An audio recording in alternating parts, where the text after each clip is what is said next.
Nunca pensé que una mañana de Navidad terminaría así, con mi corazón hecho trizas detrás de una sonrisa educada. En la casa de mi hijo Daniel, en Denver, todo parecía sacado de una postal. El árbol repleto de luces, el aroma a canela, los copos de nieve cayendo lentos tras la ventana. Claire, su esposa, había preparado un desayuno elegante, y su madre, esa mujer de sonrisa altiva, ocupaba el lugar central de la mesa como si fuera la reina del día. Cuando llegó la hora de los regalos, todos aplaudían y reían. Claire abrió un sobre y gritó: «¡París! ¡Boletos para París!». Su madre chilló de emoción, palmoteando como si también fuera su regalo. Daniel la abrazó con entusiasmo, orgulloso. Yo los observaba en silencio, con la calma de quien ya ha aprendido a no esperar demasiado. Entonces Daniel me pasó un pequeño sobre, delgado como una disculpa. Dentro había una tarjeta de $5 de una tienda de descuentos. Sonreí débilmente.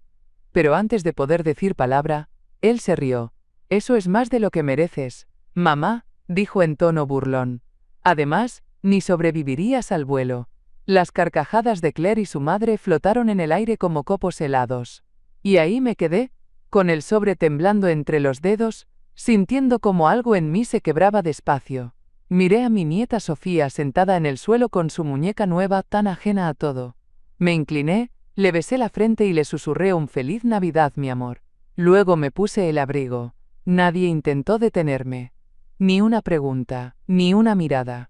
Solo el murmullo de voces y el tintinear de copas detrás de mí.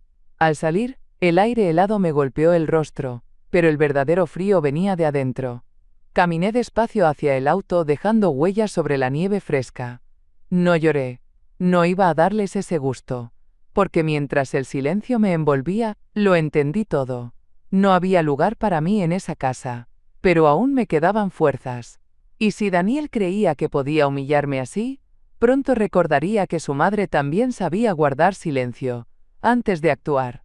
3 días antes de esa Navidad amarga, el 22 de diciembre, manejé 5 horas bajo una nevada persistente. Había tejido bufandas para todos, tonos suaves para Claire, un diseño divertido para Sofía, y una de lana gruesa para Daniel, como las que usaba de niño. Iba ilusionada, aunque no lo admitiera en voz alta. Me repetía que los detalles cuentan, que una madre siempre es bienvenida, ¿o no? Al llegar, ya de noche, los encontré en la sala decorando el árbol. Claire fingió sorpresa. «No sabíamos que vendrías tan temprano», dijo, dándome un abrazo frío. Daniel apenas levantó la vista del teléfono. Colgué mi abrigo en silencio y llevé mi pequeña maleta a la habitación de huéspedes, donde solía quedarme. Mientras acomodaba mis cosas, oí sus voces desde la cocina. No era intromisión. La puerta entreabierta dejaba escapar las palabras sin esfuerzo. Daniel hablaba bajo pero con tono firme. «Tranquila, mamá está quebrada. No va a poder quedarse mucho». «¿Estás seguro?», preguntó Claire, algo nerviosa. «Claro. No tiene con qué. Solo vino a traer regalitos y desaparecer». Sentí que el aire en mis pulmones se detenía. No fue solo lo que dijo. Fue cómo lo dijo. Como si yo fuera una molestia predecible. Como si mi presencia tuviera fecha de caducidad. Y la celebraran. Volví a sentarme en la cama sin hacer ruido. Toqué la bolsa con las bufandas tejidas. De repente me parecieron ridículas, como un gesto fuera de lugar. Me pregunté cuándo había cambiado todo. ¿En qué momento pasé de ser la mamá que los salvaba de la fiebre, a esta sombra que solo incomoda? Esa noche no dije nada. No los enfrenté. Me limité a aparecer sonriente al desayuno del día siguiente, con las bufandas envueltas. Claire las recibió con un «¡qué lindas!», sin abrir siquiera la suya. Daniel apenas murmuró un «gracias», pero ya era suficiente. Yo también había oído, y ya no me quedaban ganas de fingir.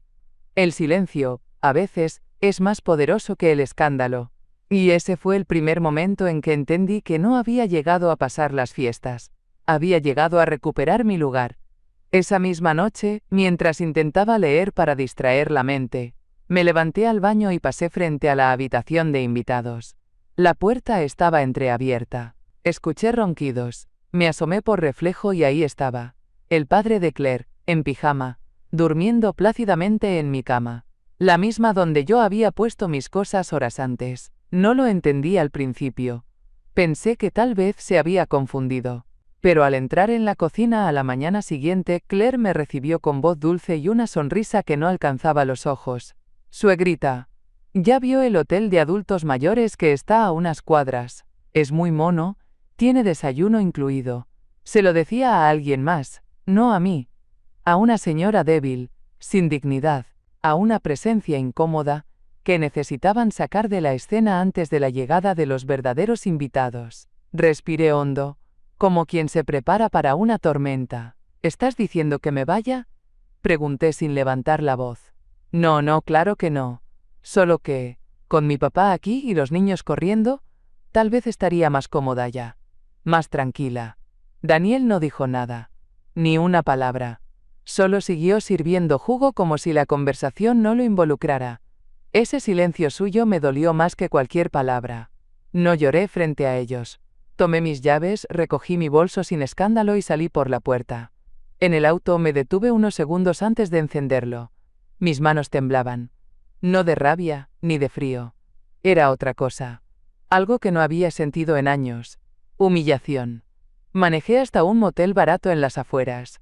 Había uno con calefacción decente y estacionamiento cubierto. Pagué por 3 noches con la tarjeta de débito. La recepcionista me ofreció café de cortesía. No lo acepté. Subí a la habitación con pasos lentos, me senté en la cama y dejé que las lágrimas cayeran en silencio. No por ellos. Por mí. Por la ingenuidad de pensar que todavía era bienvenida. Pero mientras observaba la nieve desde la ventana sucia de ese motel olvidado, algo dentro de mí se endurecía. Esto no terminaba aquí. La mañana del 26 de diciembre, todavía en el motel, abrí mi banca en línea. Necesitaba saber si podía costear un par de noches más. Había gastado más de lo que pensaba en gasolina, y el clima seguía hostil. Pero lo que vi me heló más que el viento de afuera. Un retiro de $9,700. Transferencia en línea, decía el registro. Me quedé mirándolo, como si pudiera deshacerlo con la mirada. No reconocía el destinatario. No había autorizado nada. Y lo más grave, no sabía cómo había ocurrido. Llamé al banco de inmediato. Una voz amable, demasiado calmada, me explicó que la transferencia se había hecho bajo la autoridad del poder legal otorgado a mi hijo. ¿Mi hijo Daniel? Pregunté, aún incrédula. Así es, señora. Él figura como apoderado en su cuenta desde hace 3 años. Tiene acceso completo. Sentí un vértigo seco. No recordaba haber firmado eso. Jamás le habría dado acceso total. En casos médicos, tal vez. Pero esto, de mi cuenta personal, sin avisarme, agradecí la información con voz temblorosa y colgué. Me quedé mirando el techo de ese cuarto frío y sin alma, sintiéndome como una anciana torpe que había dejado la puerta abierta y permitió que le robaran en su propia casa. Recordé algo vago, una firma apresurada en medio de un chequeo de salud, un formulario que Daniel había llevado por si acaso. Dijo que era por si me pasaba algo, para no tener que correr a buscar permisos. Yo firmé sin mirar, confiando. Como las madres hacemos, como las mujeres de antes, aprendimos. Confiar primero, preguntar después. Pero ya no era de antes. Esa misma tarde fui a la biblioteca pública. No quería quedarme sola ni un minuto más. Allí recordé a una mujer que había conocido meses atrás, durante un taller de planificación de patrimonio. Cynthia Lowe. Abogada voluntaria. Amable, directa. De esas personas que te miran a los ojos y te devuelven la columna vertebral. Busqué su tarjeta en mi bolso. Seguía allí, doblada entre las cosas que Daniel seguramente consideraba basura. Respiré hondo. Lo que me habían quitado en silencio. Lo iba a recuperar, palabra por palabra. Al día siguiente fui a ver a Cynthia Lowe. Me recibió en su pequeña oficina dentro del centro comunitario, donde el olor a papel viejo y café recalentado me resultó sorprendentemente reconfortante. Vestía suéter de lana y llevaba el cabello recogido con un lápiz. Tenía esa energía de mujer ocupada que no se deja intimidar por nadie. Le conté todo. Sin exageraciones, sin adornos. Desde la tarjeta de $5 hasta la transferencia no autorizada. Cynthia escuchó sin interrumpir, tomando notas con una pluma de tinta azul. Cuando terminé, pidió ver mi aplicación bancaria. En pocos minutos, accedimos a mi cuenta desde su computadora. Aquí está, dijo, señalando la línea de la transferencia. Y según esto, Daniel tiene un poder notarial completo, no solo médico. Le pasé la carpeta donde guardaba mis papeles importantes.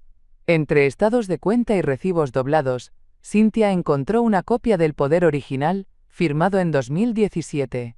Este documento es válido solo para decisiones médicas, confirmó, ajustándose las gafas. Nada financiero. Algo cambió en su expresión. Frunció el ceño mientras comparaba fechas y firmas. Pero mire esto, dijo, abriendo el archivo descargado del banco.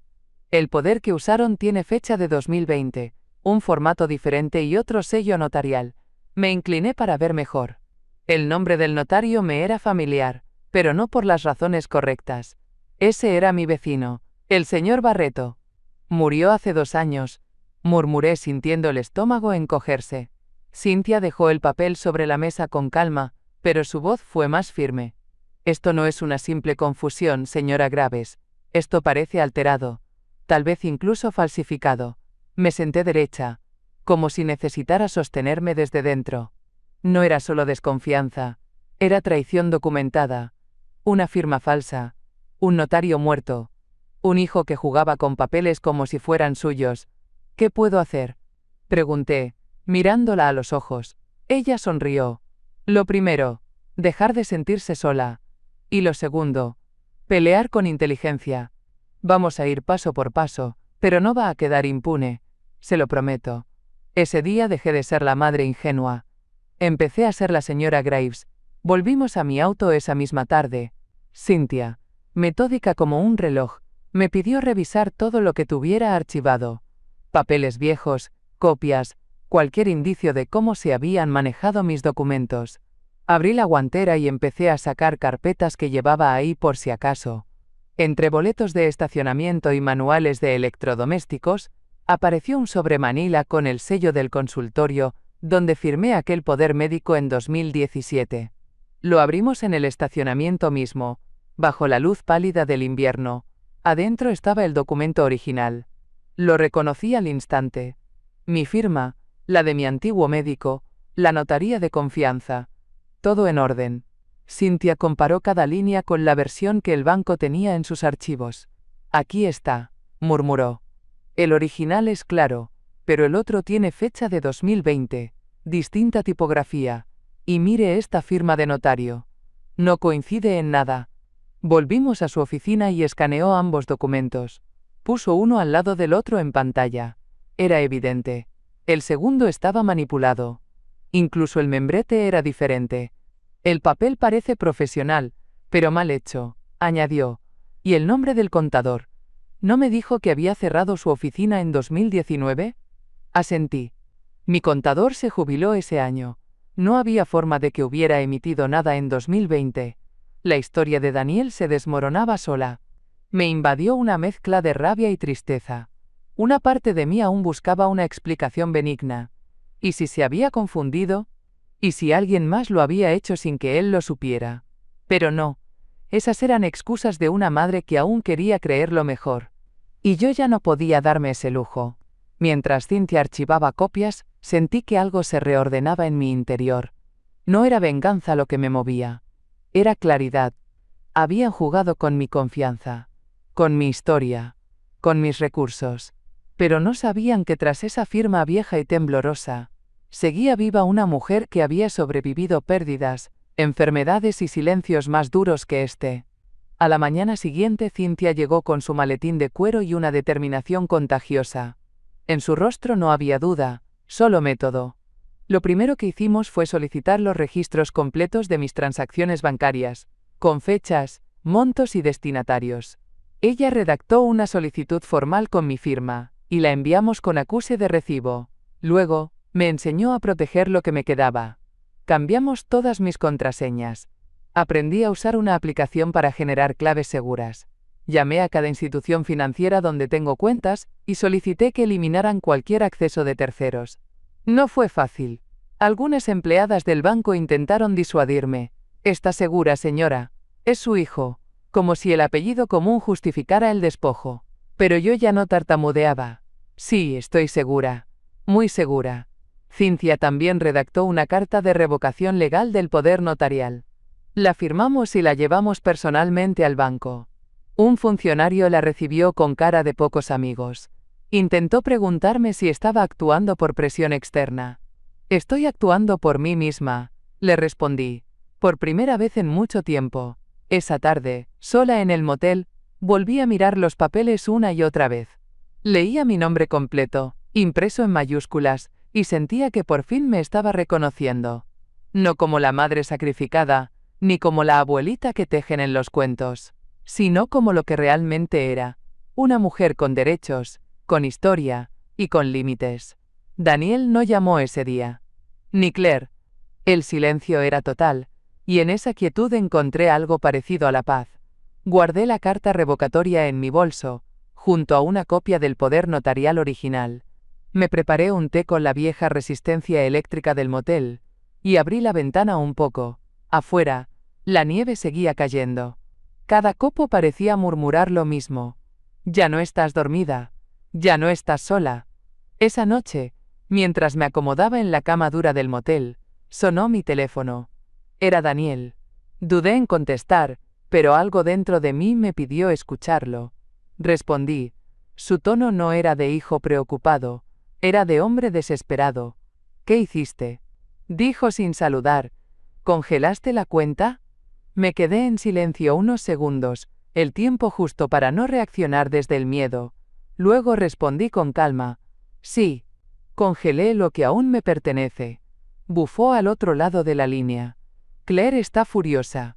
Sus padres contaban con ese dinero para terminar el viaje. Ya hicimos promesas. Me mordí el labio para no reírme de la ironía. Entonces no debiste hacer promesas con dinero ajeno. Su tono cambió, más oscuro, como un animal acorralado. No empieces una guerra, mamá. No sabes lo que haces. Ahí fue cuando mi voz dejó de temblar. No estoy empezando una guerra. Estoy terminando un abuso. Silencio. Al otro lado, podía sentir cómo procesaba esas palabras, cómo se le desarmaba la figura de la madre sumisa, que él había dibujado en su cabeza. Finalmente, colgó sin decir adiós. Me quedé mirando el teléfono unos segundos más. Ya no dolía. Porque ya no esperaba ternura. Ni disculpas. Solo justicia. Encendí la lámpara de noche y volví a revisar el sobre con los documentos. Marqué en rojo los puntos clave, como me había enseñado Cynthia. Tenía una cita con el banco al día siguiente, y no pensaba ir como víctima. Iba como dueña de mi nombre. Afuera, la nieve seguía cayendo, pero ahora me parecía otra cosa. Ya no era frío. Era una forma de limpiar. Por primera vez en años, sentí que la voz que salía de mí era mía. No prestada. No suprimida. No dulcificada para complacer a nadie. Daniel había llamado para asustarme. Y colgó sin lograrlo. Regresamos al banco 2 días después. Cynthia llevaba una carpeta delgada, pero preparada con la precisión de una cirujana. Nos recibió un oficial de fraudes en una sala pequeña, lejos del bullicio del vestíbulo. No hubo charla cordial. Solo un gesto seco para que tomáramos asiento y un documento con mi nombre que ya reposaba sobre la mesa. Hemos revisado los movimientos de su cuenta en los últimos 12 meses. Empezó, hojeando con lentitud. 3 transferencias electrónicas destacan por su monto y descripción ambigua. Una de $8.300, otra de $10.000, y la más reciente de $9.700. Ni me inmuté, no por falta de sorpresa, sino porque el golpe ya había sido dado días atrás. Ahora solo quería saber cuánto más habían tomado. Y sobre todo, ¿para quién? Todas están etiquetadas como fondo médico, cuidado familiar, apoyo doméstico. Pero esta última, sacó una hoja impresa aparte, fue a parar a una tal Miranda Collins. Alcé la vista. Ese nombre no me decía nada. Pero Cynthia ya estaba escribiendo en su tableta. Tardó solo segundos en girármela. La hermana de Claire, dijo. Agencia de viajes en Florida. Y en ese instante todo encajó. Los boletos a París, el tono festivo, la ligereza con que se reían mientras yo sostenía una tarjeta de $5. No solo habían usado mi dinero, lo habían hecho para regalarse un lujo. Mientras me daban la espalda. El oficial no necesitó más. ¿Tomó nota? preparó un informe y nos pidió firmar una solicitud formal de reversión. Cynthia lo hizo sin vacilar. Yo, con el mismo pulso firme con el que firmé mi primer préstamo hace más de 30 años. De camino al motel, saqué una libreta nueva. En la primera página escribí con tinta negra: esto no es olvido, es cálculo. Y bajo esas palabras, anoté la fecha de cada transferencia, los nombres, las excusas. Porque lo que parecía un descuido familiar era en realidad un esquema, y lo que ellos no sabían era que yo también sabía documentar. El 2 de enero, justo cuando el calendario todavía olía a promesas nuevas, encontré un sobre certificado en la recepción del motel. El remitente, Oficina de Registros del Condado, no tenía razón para recibir nada de ahí. Hasta que abrí el sobre, y mis manos dejaron de temblar no por calma, sino por la quietud tensa de quien confirma su peor sospecha. Daniel había registrado un poder notarial financiero a su favor. Un documento completo, legalmente redactado, con mi firma falsificada, y el membrete del despacho de mi antiguo contador. Un contador que, según recordaba perfectamente, se había retirado en 2019 y había cerrado su oficina sin dejar reemplazo. Me senté en la pequeña mesa del cuarto, la carta extendida frente a mí como una escena del crimen. La revisé, 1, 2, 3 veces. Las fechas no coincidían. El tipo de letra era diferente a la que ese despacho usaba. Y lo más insultante, la notaría que avalaba el documento llevaba el nombre de mi antiguo vecino, el señor Barreto. Un hombre amable, meticuloso y fallecido hacía más de 2 años. Habían fabricado un poder falso usando un membrete antiguo, una firma muerta y una madre viva que, para ellos, no valía lo suficiente como para verificar los detalles. Llamé a Cynthia de inmediato. No respondí con rodeos. Lo falsificaron todo, le dije. Usaron a un muerto como testigo. En menos de 1 hora, estábamos reunidas en su oficina. Ella escaneó el documento, comparó sellos, buscó registros del notario. Sus ojos, siempre cálidos, se endurecieron. Esto es grave, dijo, finalmente. No estamos hablando solo de un abuso de confianza. Esto puede escalar a fraude notarial y falsificación de documento oficial. Hay pena de cárcel por esto. No sonreí, ni lloré, solo asentí. Ya no se trataba de recuperar mi dinero, se trataba de recuperar mi nombre. Ese día comprendí algo con una claridad helada. A veces no te atacan por debilidad, sino porque saben que un día tu voz puede convertirse en prueba. Y ese día había llegado. Al día siguiente, bajo un cielo gris que parecía saber lo que llevaba en el pecho, caminé junto a Cynthia hacia el tribunal del condado. En mi bolso, un sobre con pruebas, copias del poder original, el documento falsificado, las transferencias y el acta de defunción del notario que supuestamente había atestiguado mi firma. No era solo papel, era la reconstrucción de una verdad que habían querido borrar con tinta y arrogancia. Presentamos una petición formal para revocar el poder notarial fraudulento y abrir una investigación por falsificación. La jueza que recibió los documentos tenía gesto severo, pero sus ojos se ablandaron cuando Cynthia expuso la secuencia paso a paso. No hizo falta teatro. Los hechos hablaban solos. ¿Desea presentar también una solicitud de protección de activos?, preguntó la funcionaria de registros, casi en susurro. Cynthia me miró. Asentí sin dudar. Había algo liberador en poner mi nombre al frente de una medida de defensa. Como si por fin estuviera caminando hacia mi vida y no huyendo de la de otros. Autorizamos un fideicomiso limitado. Mis cuentas, mi pensión, incluso el pequeño seguro de vida, ahora quedarían bajo supervisión legal. No era una renuncia a mi autonomía. Era un acto de preservación. Un muro entre mi esfuerzo y su codicia. Esa tarde, al volver a mi habitación del motel, saqué del cajón una caja vieja que llevaba años sin abrir. Dentro, el reloj de mi esposo. Aquel que me entregaron el día que lo despedimos. Sostenía ese objeto como quien aprieta un talismán. Pero las lágrimas no salían por él. Lloré por mí. Por la mujer que creyó que el amor de una madre era suficiente para blindarla contra la traición. Por la ingenua que pensó que la sangre no se mezclaba con el interés. Pero también lloré de otra forma. Porque ahora me sentía más completa. No menos. Al secarme el rostro, me miré en el espejo agrietado del motel y dije en voz baja: ¿Quieren espectáculo? Muy bien. Les daré uno. Pero esta vez, yo escribiré el guión. Volví sola a mi pequeño departamento, ese que alquilé cuando la casa se volvió demasiado grande y demasiado vacía.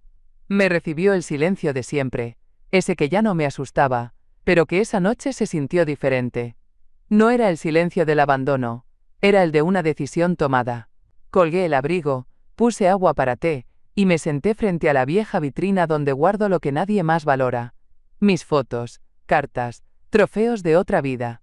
Saqué el reloj de mi esposo, ese que le dieron el día que se jubiló, y que yo había guardado como quien guarda una brújula sin saber si volverá a usarla. Lo sostuve entre las manos y cerré los ojos, no por nostalgia, sino para hacer memoria. Porque antes de ser la mamá de Daniel, yo fui muchas otras cosas. Y esas versiones mías no merecían ser enterradas por un hijo desagradecido. Lloré, sí, pero no por el dinero. Ese va y viene. Lloré por los años que pasé cocinando sin hambre, esperando llamadas que no llegaban, defendiendo a Daniel de los juicios ajenos, perdonando desplantes pequeños porque estaba estresado. Lloré por todas las veces que me dije a mí misma que él era buen muchacho en el fondo. ¿Pero qué fondo? ¿Y cuántas veces puede uno cavar antes de aceptar que no hay tesoro? Secarme las lágrimas me costó. No por dolor sino por rabia. Una rabia serena, que ya no buscaba pelea, solo claridad. Me paré frente al espejo. Me vi tal como soy, con arrugas que cuentan historias, ojeras que no piden disculpas, y una firmeza nueva en la mandíbula. Esa noche no dormí. Planeé. Pensé. Me imaginé sentada frente a ellos, con mi carpeta de pruebas, con mi voz firme, con testigos a mi lado. No para humillarlos, no para venganza, sino para que por una vez en sus vidas no pudieran negar lo que hicieron, que tuvieran que mirar lo que causaron. Y mientras preparaba mi declaración, me prometí algo que nunca antes me había dicho en voz alta. Nunca más voy a justificar lo injustificable, ni siquiera si lleva mi apellido. El 12 de enero, a las 9:30 de la mañana en punto, Cynthia y yo caminamos juntas hacia la sucursal central del banco. Llevábamos una carpeta rotulada en tinta negra. Auditoría documental Eleanor Graves. No necesitaba vestirme para impresionar a nadie, pero aún así usé mi blusa azul, la que siempre guardé para entrevistas importantes, y me recogí el cabello como solía hacerlo en los años en que dirigía equipos sin que nadie me tomara por frágil. En la sala de juntas, de paredes de vidrio y sillas demasiado blandas, ya los esperaban. Daniel, con el ceño fruncido y los ojos hinchados. Claire, con su sonrisa tensa de quien no ha dormido. Y al fondo, sus suegros, fingiendo interés mientras hojeaban papeles sin leerlos. También estaban dos representantes del Departamento de Fraudes, y un abogado del Programa Estatal de Protección al Adulto Mayor, que Cynthia había solicitado como observador legal. Tomé asiento sin urgencia, crucé las piernas y me acomodé la carpeta sobre el regazo. No iba a temblar. No esta vez. Cynthia abrió la reunión sin rodeos. Estamos aquí para revisar inconsistencias graves en la documentación legal que permitió el acceso de terceros a los fondos de la señora Graves. Lo que expondré está respaldado por documentos oficiales, registros notariales y reportes bancarios. Uno por uno, colocó los archivos sobre la mesa. El poder original de 2017. La versión falsificada con membrete antiguo y notario fallecido. La carta de revocación. El resumen de transacciones sospechosas. Cada hoja era una piedra más que se sumaba al peso que Daniel intentaba disimular. Claire se removía en su silla. Daniel no dejaba de mirarme, como esperando que interviniera. Pero no lo hice. No más rescates. No más atajos. Yo no había ido a pedir disculpas. Había ido a entregar la verdad como un expediente cerrado. Y aunque todavía no sabía cómo terminaría todo, ya había ganado algo que no pensaba devolver jamás. Desde mi silla, observé cómo las palabras de Cynthia se volvían flechas. No necesitaban dramatismo. Bastaba la verdad, impresa y sellada. Comenzó desplegando el documento de 2017. El poder notarial original, destinado únicamente a decisiones médicas, con firmas legítimas y sellos vigentes. Luego, con calma quirúrgica, puso sobre la mesa la versión del 2020. Misma intención, pero diferente firma. Diferente sello. Otro papel, otro propósito. Una mentira cuidadosamente ensamblada. Claire se cruzó de brazos. Daniel apretó los labios. Pero fue su suegro quien soltó el primer comentario. Bueno, todos ayudamos a la familia. Un intento patético de justificar lo indefendible. Cynthia ni se inmutó. No con documentos falsificados. No con poderes notariales firmados por gente muerta. Eso, señor, se llama fraude. Y es delito. Se hizo un silencio tenso. El tipo de silencio que solo se logra cuando la verdad entra en la sala, y nadie tiene cómo empujarla de vuelta por la puerta. El representante del banco tomó nota tras nota. A cada hoja que Cynthia mostraba, él respondía con un gesto más serio. Cuando llegó el turno de los extractos bancarios, vi cómo los ojos de Daniel se perdían entre columnas de números. Sabía lo que venía. No eran simples transacciones, eran evidencias. Aquí, dijo Cynthia señalando una página. Esta transferencia coincide con la compra de los boletos a París. El monto es exacto. Y según la geolocalización de la tarjeta, fue procesada en una agencia de viajes en Tampa. Sacó una imagen impresa. Un fotograma de seguridad. Claire, frente al mostrador, usando mi tarjeta. No necesitaba decir más. En esa sala de vidrio, con sus reflejos pulcros y luces frías, la fachada se desmoronaba. Ya no éramos madre e hijo. No éramos familia. Éramos partes opuestas en un expediente real, uno donde las palabras dulces no borran movimientos bancarios. Y mientras todos bajaban la mirada, yo no aparté la mía. Porque el momento por fin había llegado. El momento en que ellos debían mirarme, y ver algo que hacía mucho habían olvidado que existía. Mi dignidad. Cynthia tenía un último as bajo la manga. Había solicitado, días antes, las imágenes de seguridad del banco y de la agencia de viajes. La mayoría eran archivos comunes, sin nada especial. Hasta que proyectó un video en el monitor de la sala. Claire, perfectamente reconocible, ingresando los datos de mi tarjeta frente a una agente sonriente. Vestía un abrigo caro, gafas en la cabeza y ese gesto triunfante que ahora se le derretía en el rostro. Este video corresponde al mismo día y hora de la transferencia por $9,700, explicó Cynthia con serenidad. No es especulación.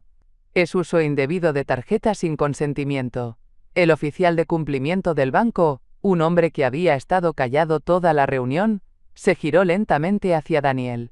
Vamos a generar un reporte SAR, dijo con voz seca. Esto califica como abuso financiero a persona mayor. Está tipificado y se reporta automáticamente al Estado. La palabra abuso cayó como una piedra en el centro de la mesa. Nadie la discutió. Nadie tuvo el valor de contradecirla. Claire bajó la cabeza. Su madre, por primera vez, no dijo nada. El padre, ese que dormía en mi cama mientras me mandaban al motel, parecía haberse encogido en su asiento. Y Daniel, él simplemente murmuró algo como, no fue así. Pero ni él se lo creyó.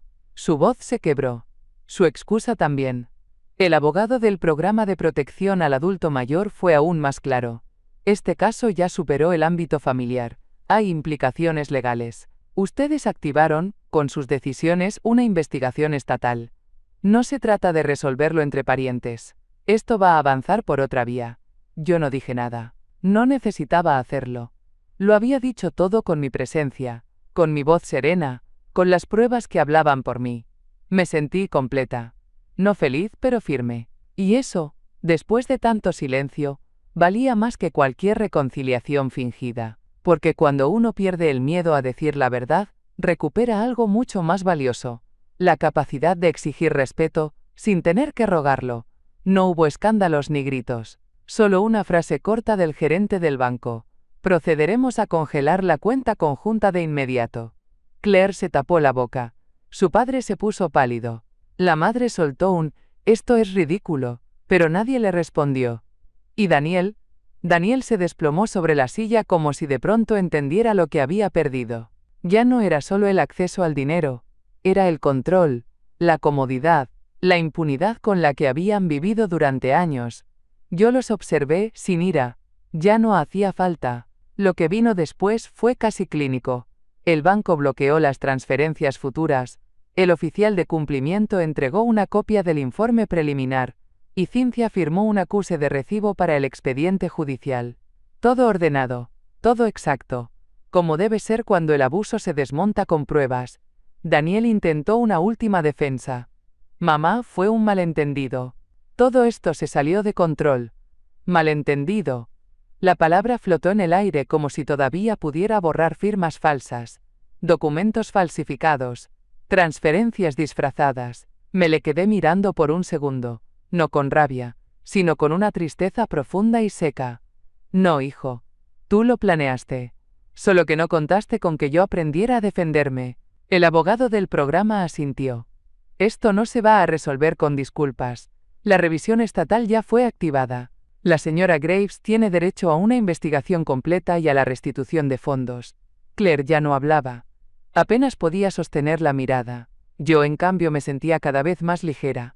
Como si con cada palabra oficial, con cada firma sellada, me quitaran un peso que no sabía que llevaba en la espalda. Salimos del banco en silencio.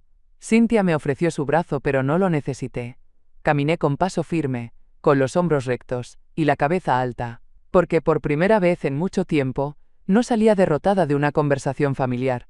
Salía como lo que siempre fui, pero ahora con papeles, testigos, y la verdad de mi lado.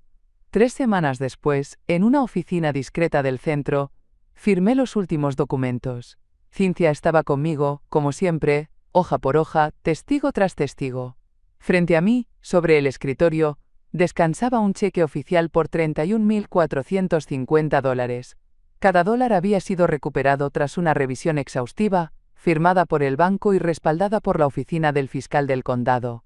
No era caridad. Era restitución. Pero lo que más me conmovió no fue el monto. Fue el otro sobre que me entregaron. Un juego de llaves. Un pequeño apartamento frente al lago, bajo mi nombre, sin avalistas, sin copropiedad, solo mío. Una renta justa, una comunidad tranquila, y sobre todo, una puerta que nadie más podría cerrar a mis espaldas. Es un buen lugar, me dijo Cynthia. No te interrumpen, pero si necesitas algo, siempre hay alguien cerca. Asentí sin hablar. Dentro de mí, sentía una mezcla extraña, no alegría, no alivio total, algo más parecido a dignidad restaurada. Como si me hubiera quitado el polvo de encima después de años de caminar bajo la sombra de otros. Metí el cheque en mi bolso y tomé el último documento. Órdenes de protección ejecutadas. Con eso se cerraba el expediente. Se bloqueaba cualquier intento futuro de acceso a mis cuentas sin mi consentimiento. Era mi muro. Mi candado. Y esta vez, yo tenía la llave. Antes de irnos saqué del fondo de mi bolso una tarjeta arrugada. La de Navidad. Aquella que Daniel me entregó con $5 y una risa cruel. La miré por última vez. No con rencor. Solo con esa mirada que una madre reserva para lo que ya no espera que cambie. Caminé hacia el rincón de la oficina, donde había una trituradora de papel. Introduje la tarjeta, y la vi deshacerse en silencio. Fin del gesto. Fin del chantaje emocional. Fin de la mentira de que merecía menos. Y mientras salíamos hacia la luz de la calle, sentí algo que hacía años no sentía. Que aún podía escribir nuevos comienzos. Sin pedir permiso. Sin pedir perdón. Solo siendo yo otra vez. El apartamento era pequeño, sí, pero cada rincón hablaba de algo que no tenía hace tiempo. Libertad. Desde la ventana, el lago reflejaba los tonos del atardecer, y el aire olía a pino seco y ropa recién lavada. Me senté en la silla junto al ventanal con una taza de café. El primero que me preparaba solo para mí. Sin apuro, sin visitas. Y por fin pude respirar. No me llamó nadie. Ni Daniel, ni Claire, ni sus suegros. La jueza había cerrado el caso con una orden clara. Ninguna comunicación directa. Ningún intento de acceso. Ningún pretexto disfrazado de reconciliación. Y qué curioso, no dolió. Lo que dolía era esa vieja yo que suplicaba migajas de afecto. Esa que tejía bufandas mientras otros tejían mentiras. Esa mujer ya no vivía aquí. Cynthia me visitó una semana después. Trajo flores silvestres y un ¿cómo estás?, que no sonaba a obligación. Le sonreí con el alma. Habíamos pasado de ser clienta y abogada a algo más profundo. 2 mujeres que se reconocieron cuando más se necesitaba. No hay próximos pasos, me dijo. Solo vivir. Y proteger lo tuyo. Asentí. Sí. Vivir. Y no mirar atrás buscando explicación en quienes solo supieron usarme. Esa noche, al cerrar las cortinas, susurré mi última promesa. No habrá venganza. Solo ausencia. Y en ese vacío, que retumbe la verdad. No dejaré cartas, ni reclamos, ni ruegos. Solo este silencio que ahora sabe a justicia. Y si un día, muchos años después, mi nieta pregunta por mí, quiero que alguien diga, se fue con la frente en alto. Y nunca volvió a bajar la mirada.